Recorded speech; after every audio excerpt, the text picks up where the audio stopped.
Welcome to English study point. English study পয়েন্টে সকলকে স্বাগতম। আমরা ধারাবাহিকভাবে সেন্টেন্সের দুটি অংশ, সাবজেক্ট এবং প্রেডিকেট, সাবজেক্টের তিনটি বিষয় সম্পর্কে ক্লাস দিচ্ছি তোমাদেরকে। আমরা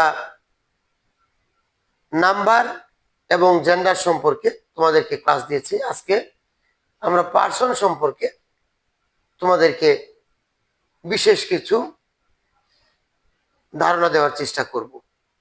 আসলে ইংরেজি ভাষাকে শিখতে হলে আমাদেরকে কিন্তু বাক্য অবশ্যই তৈরি করতে হবে, এবং বাক্যের যে অংশ নাম্বার, পার্সন, জেন্ডার, এটা আমাদেরকে অবশ্যই জানতে হবে। আমরা যদি না জানি তাহলে কোনোভাবেই আমরা কিন্তু ভালো করতে পারবো না।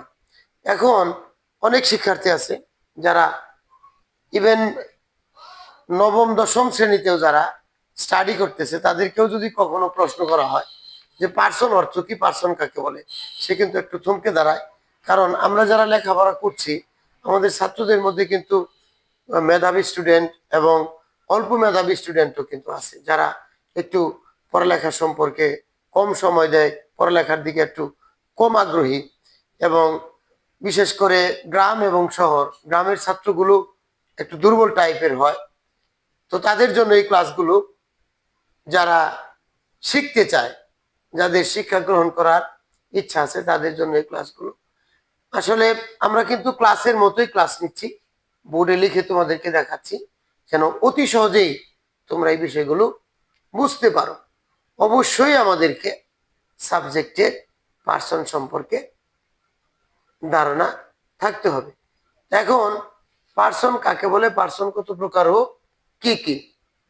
পার্সন হচ্ছে, পার্সন শব্দের অর্থ হলো পুরুষ, অর্থাৎ একটি বাক্যের যে প্রধান অংশ, অর্থাৎ বাক্যে যিনি কাজ সম্পূর্ণ করেন, ক্রিয়া সম্পূর্ণ করেন, তিনি কোন ধরনের, তার ধরনটাই হলো পুরুষ। তো সাবজেক্ট এর ধরনটাই হলো পুরুষ। সেন্টেন্স এর, সাবজেক্ট এর ভিন্ন ভিন্ন, সেন্টেন্স এর সাবজেক্টের ভিন্ন ভিন্ন রূপকে পার্সন বলে। পার্সন মোট তিন প্রকার: first person, second person, third person. First person উত্তম পুরুষ, আর সেকেন্ড পার্সন মধ্যম পুরুষ, আর থার্ড পার্সন হলো নাম পুরুষ। এখন আমরা সরাসরি তোমাদেরকে এটা দেখাবার চেষ্টা করব যে ফার্স্ট পার্সন কে। বক্তা যখন নিজের সম্পর্কে কিছু বলে তখন তাকে ফার্স্ট পার্সন বলে, অর্থাৎ বক্তা যখন নিজের আত্মস্বীকৃতি করে কিছু বলে, যেমন আমি একজন student, I M a student, I am going to school, I am playing ball, I am writing a letter. অর্থাৎ বক্তা যখন নিজেকে সমর্থন করে কিছু বলে, তবে এটার কিন্তু আবার এক বচন বহু বচন আছে। ফার্স্ট পার্সনের কিন্তু এক বচন বহু বচন আছে।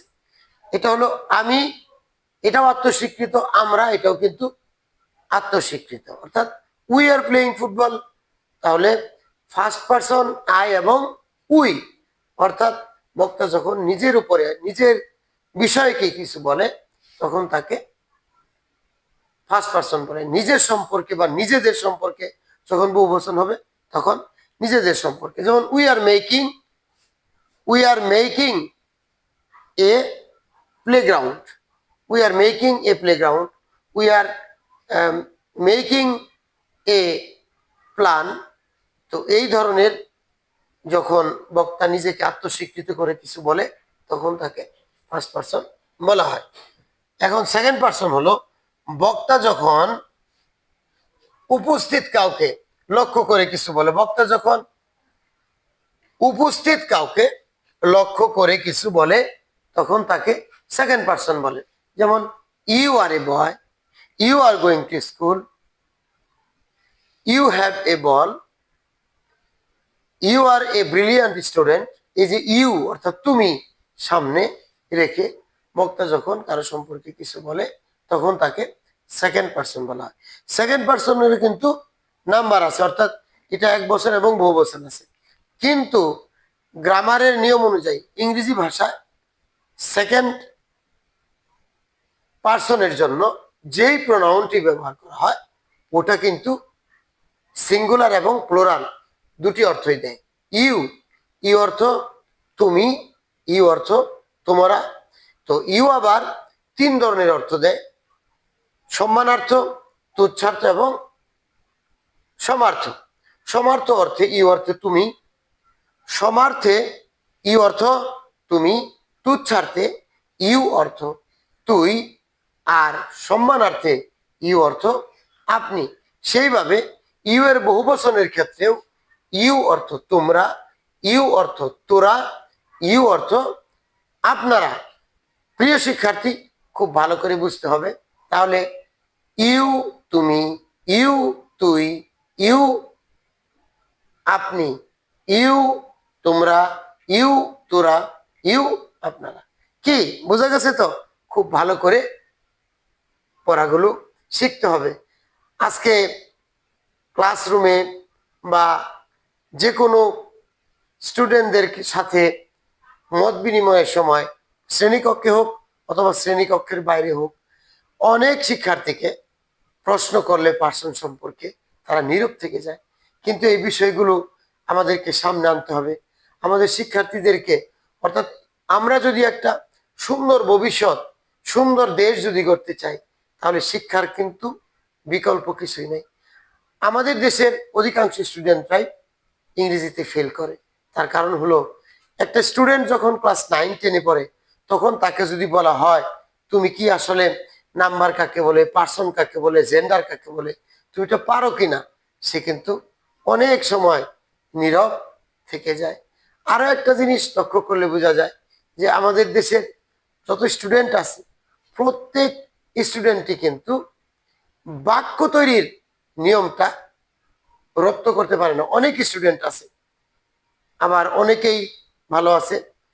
তবে আমাদেরকে এই জাতিকে গঠন করতে হলে, অর্থাৎ সবার কাছে আমাদেরকে এই মেসেজটা পৌঁছে দিতে হবে যে ইংলিশ নিয়ে ভয়ের কোনো কারণ নাই।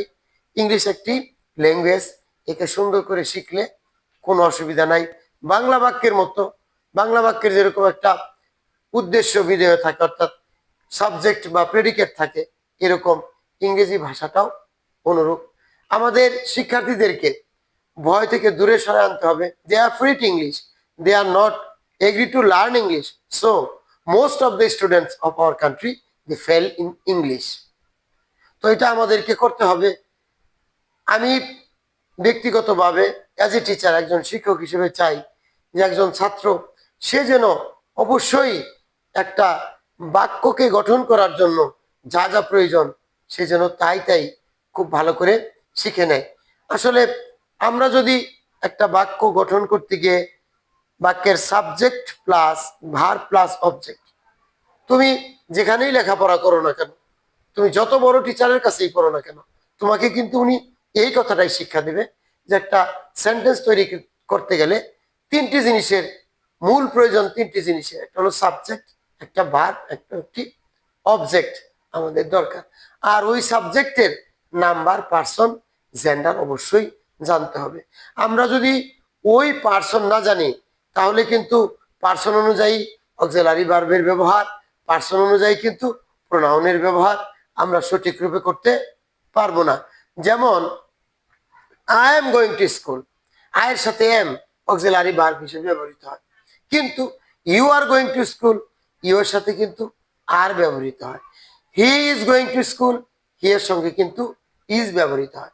সুতরাং ফার্স্ট পারসন সিঙ্গুলার নাম্বারের জন্য এম, ফার্স্ট পারসন প্লুরাল নাম্বারের জন্য আর, এবং থার্ড পারসন সিঙ্গুলার নাম্বারের জন্য ইট, এবং থার্ড পারসন প্লুরাল নাম্বারের জন্য, থার্ড পারসন সিঙ্গুলার নাম্বারের জন্য ইজ, আর থার্ড পারসন প্লুরাল নাম্বারের জন্য কিন্তু আর ব্যবহৃত হয়।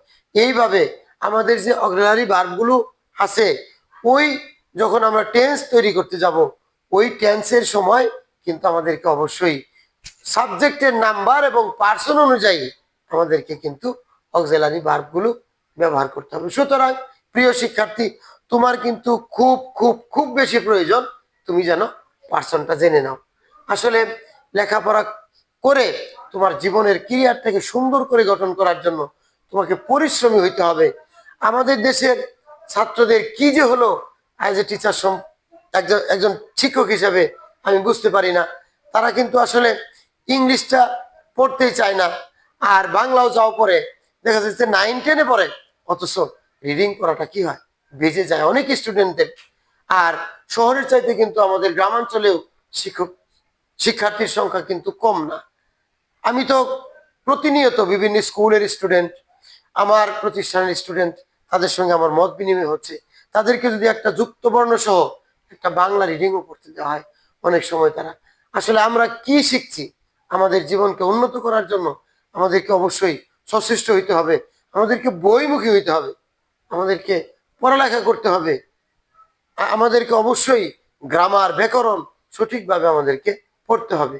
আমরা যদি গ্রামারের খুঁটিনাটি বিষয়গুলো না জানি, তাহলে কিন্তু আমরা হায়ার এডুকেশন করতে পারবো না। শুধু একটা চাকরি পাওয়াই কিন্তু শিক্ষার মূল উদ্দেশ্য নয়। তোমাকে একটা শিক্ষিত মানুষ হতে হবে, একটা পরিপূর্ণ মানুষ হতে হবে, যে ফিউচার জেনারেশনের কাছে তোমার জন্য কিছু অবদান থাকে।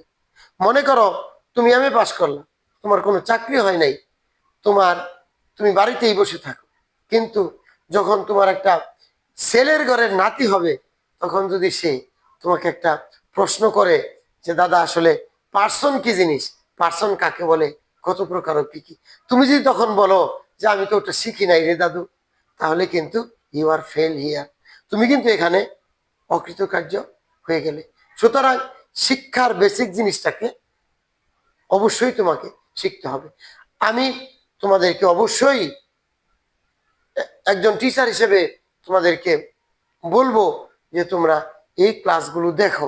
আসলে এই ভিডিও দেখে দেখে যেই তোমাকে শিখতে হবে এমন কোনো কথা নয়। তোমার পাঠ্যপুস্তক আছে, তুমি পাঠ্যপুস্তকের ভিতরে তুমি প্রথমেই খুলো না ল্যাঙ্গুয়েজ কাকে বলে, ওয়ার্ড কাকে বলে, আলফাবেট কাকে বলে, সিলেবল কাকে বলে, সিলেবল কত প্রকার কি কি, ওয়ার্ড কি, সেন্টেন্স কি, সাবজেক্ট কি, পার্সন কি, জেন্ডার কি, সব কিছু বিস্তারিত আছে।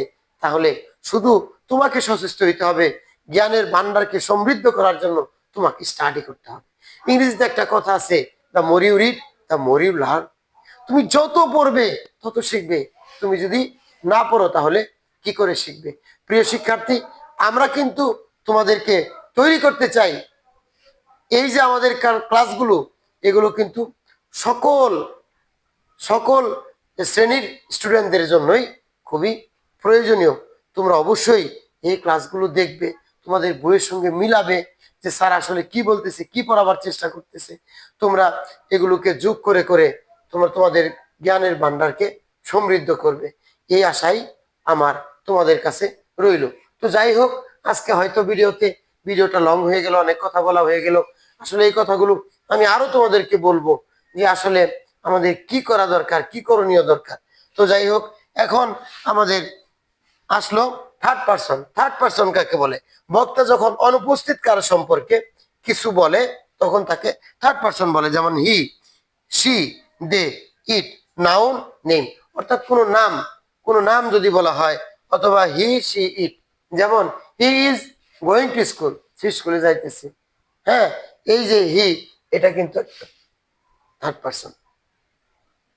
এ হলো সি, এটা এই যে দেখো আমরা তোমাদেরকে যে লিঙ্গ পড়াইছিলাম, এখানে এটা পুরুষ, এটা স্ত্রী, এটা স্ত্রী পুরুষ উভয়। এবং ইট, এটা অচেতন পদার্থ। নাউন আমরা যেটা লিখেছি নেম বা নাম। নাউন বলতে কোনো কিছুর নামকে নাউন বলে। আসলে আমরা যে কোনো নাম, যেমন Karim is a cowboy, Karim is a cowboy, এখানে করিম কিন্তু থার্ড পার্সন। সুতরাং first person, second person, third person আমাদেরকে শিখতে হবে। সুন্দর একটা ছোট্ট কথা আমি তোমাদেরকে বলে দেই, আমি আর তুমি ছাড়া ববে আছে যারা থার্ড পার্সন তারা, আমি আর তুমি ছাড়া ববে আছে যারা থার্ড পার্সন তারা। অর্থাৎ আমি ফার্স্ট পার্সন, তুমি সেকেন্ড পার্সন, বাকি যত কিছু আছে, যত যারা আছে সবাই কিন্তু থার্ড পার্সন। প্রিয় শিক্ষার্থী, ভিডিও এত লং না হওয়াই সমীচীন। তোমরা আমাদের সাথে থাকো, শিখতে চেষ্টা করো। ভিডিওতে শুধু একবার যদি তুমি এখান থেকে প্রেরণা পাও, তোমার বইটা খোলো, তোমার জ্ঞানের ভান্ডারকে সমৃদ্ধ করার জন্য স্টাডি করো। সুতরাং ওই কথাটা ওই সময় তোমার কাছে সফল হবে, the more you read the more you learn. যতই পড়িবে ততই শিখিবে। আর এই বেশি বেশি পড়ার উদাত্ত আহ্বান জানিয়ে আজকের ক্লাস এখানেই শেষ করছি। আল্লাহ হাফেজ, সকলকে ধন্যবাদ।